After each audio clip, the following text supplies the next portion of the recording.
anda cuba nak tolong, tapi tangan anda sendiri pun kosong. Itu sebabnya saya selalu kata, masa paling terburuk itulah untuk kita fikirkan tentang simpanan. Dan ia adalah masa untuk anda betul-betul perlukan duit itu.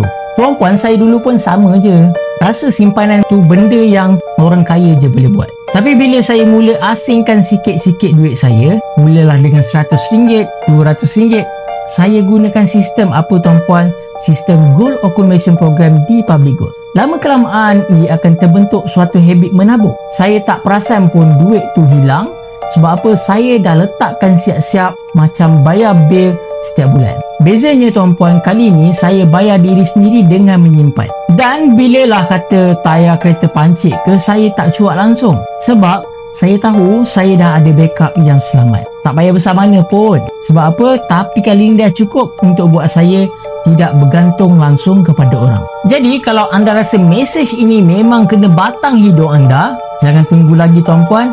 Jadikan ini adalah suatu turning point anda. Jika nak mula simpan emas, tekan saja save video ini dulu. Ataupun kalau nak lagi cepat, anda nak belajar terus, boleh saja isi butang sign up di profil saya untuk menabung emas secara auto debit di akaun Get Public Gold.